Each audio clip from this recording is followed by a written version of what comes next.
things need to change. We owe America's veterans and the hundreds and thousands of excellent VA employees solutions. For many years, veterans have been asking for a more efficient, accountable, and transparent VA. This administration is finally going to give the veterans what they want. President Trump has a mandate for generational change in Washington, and that's exactly what we're going to deliver at the VA. So, in the clip that you just saw, he was talking about generational, transformational change at the VA and about how efficiency is needed and it's needed to create a VA that actually provides convenience and better customer service to the people it's intended to serve, which are largely military veterans and their family members, as I mentioned before. That is such an understatement of the century right there, because convenience is something the VA has never really been. It has amazed me when they're able to accomplish anything at all successfully and in a way that does promote convenience or efficiency ever. That is the exception. That is not the rule. And so I really love the direction that this is going in.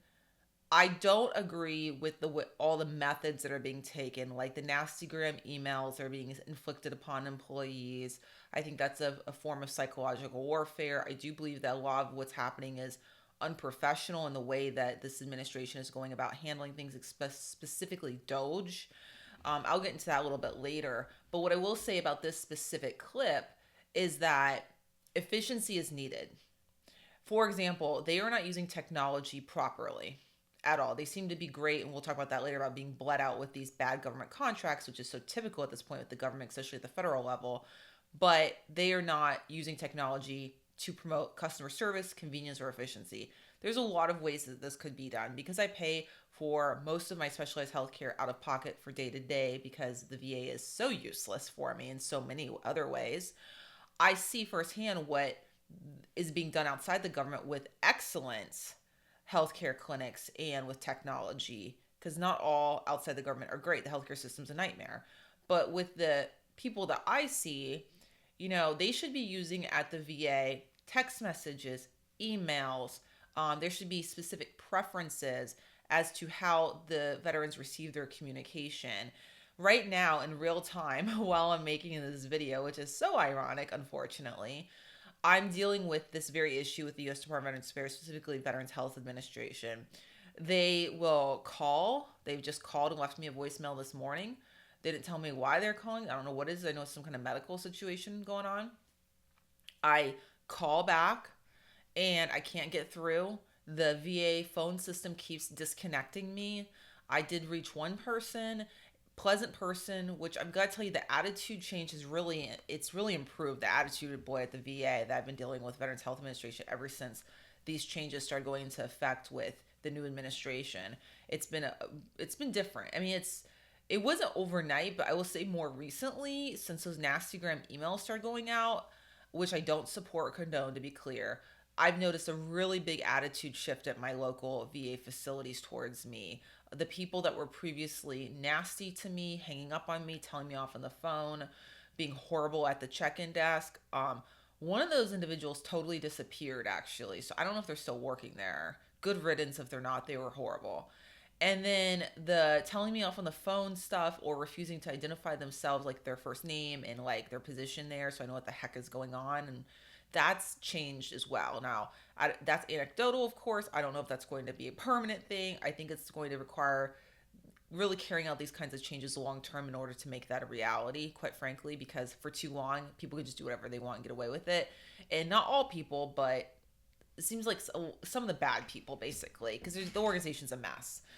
So anyways, back to efficiency, the healthcare providers that I see and stuff, there's this great communication with them online. It's done heavily. Really exclusively for the most part. There are phone calls if I need that, but I haven't.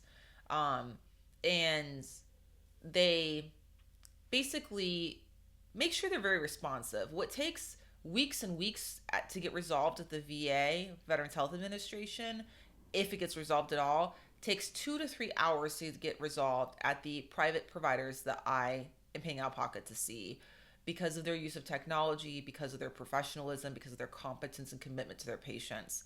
I have a care manager at one of these clinics, and they're very responsive. The other people at the other clinic I see online, very responsive, very fast. And it's not a business hour thing. I literally had a doctor handle a medical issue for me at around midnight. That's right, around midnight. That's never going to happen at the VA. At least historically, it does not happen, right? That a routine or specialist doctor would help you like that. That's just not reality. It's never been my reality. I've never seen it. I've never heard of it. I've never known it to be true. So there's a lot of things that they could do, even with the clunky VA.gov system.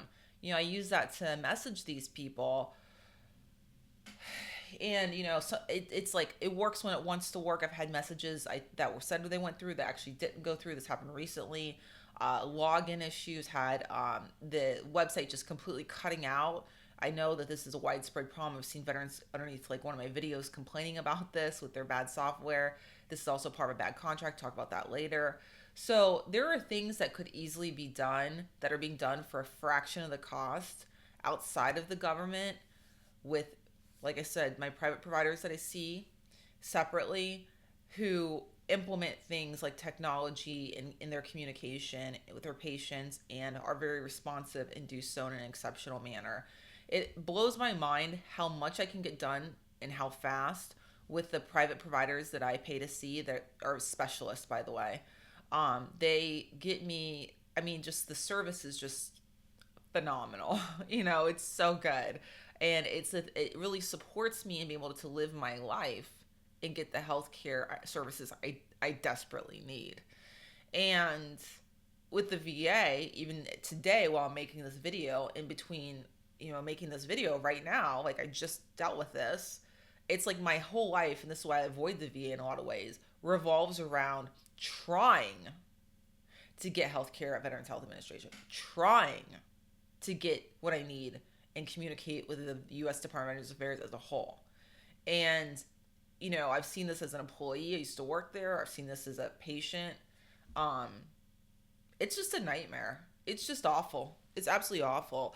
And I'm not going to be one of those veterans that's sitting around at the VA all day, every single day, and that's my social life. Like, whenever I have to go to a VA for certain things, I do everything I can to make it efficient, to combine my appointments. They don't really like that historically. They don't really want to help me with that. More recently, since these changes have started coming into effect, I've noticed that people are becoming more helpful all of a sudden. It's very recent, very recent.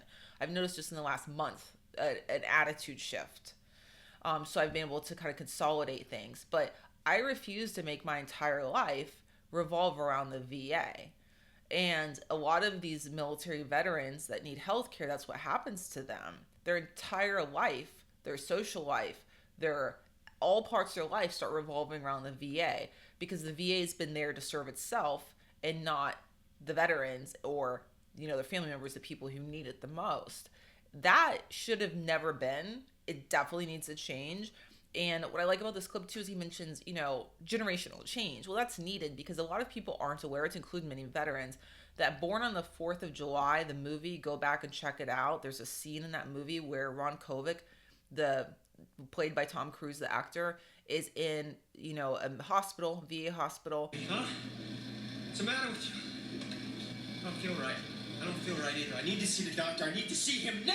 Available. I want to see him now. He's always too busy, isn't he? What's eating you now, Kobe? Fucking shit! Going out the deep end. Amputate that leg, you going like this? What do I have to do? What do I have to do? Man, don't you ever put your hands on All me. I'm saying is I just want to be treated like a human being. Get in the shit. That's why they keep me fucking drunk so I don't know what's going on around here, man. This place is a fucking slum. You went out, man. Fine. We take that leg of yours, we get you out of here in 2 weeks. I want my leg. What? I want my leg. Why? You can't feel it no how? It's my leg. I want my leg, you understand? Can't you understand that? All I'm saying is I want to be treated like a human being. I fought for my country. I'm a Vietnam veteran. I fought for my country. So I deserve to be treated for decent. Vietnam. Decent. I heard that right, you fuck. Vietnam don't mean nothing to me, man.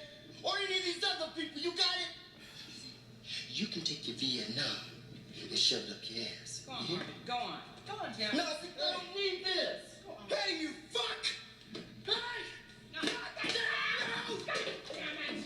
I'm a fucking Vietnam veteran. Come on, then.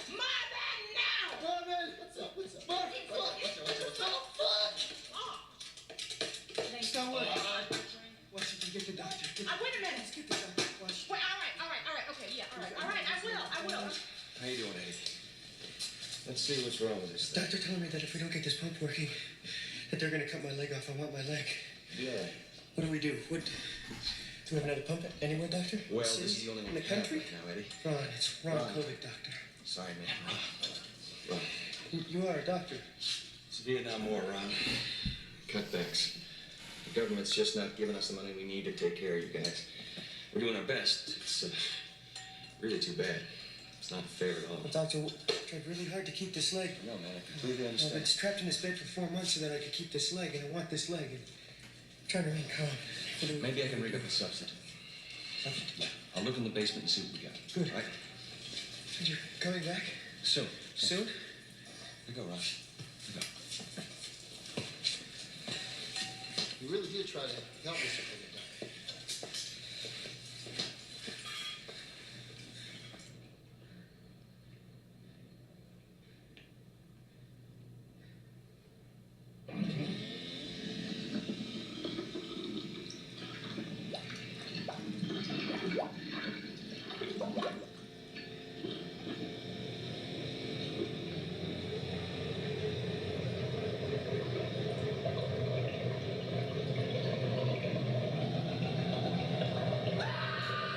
That was back in the 1970s. We're in 2025.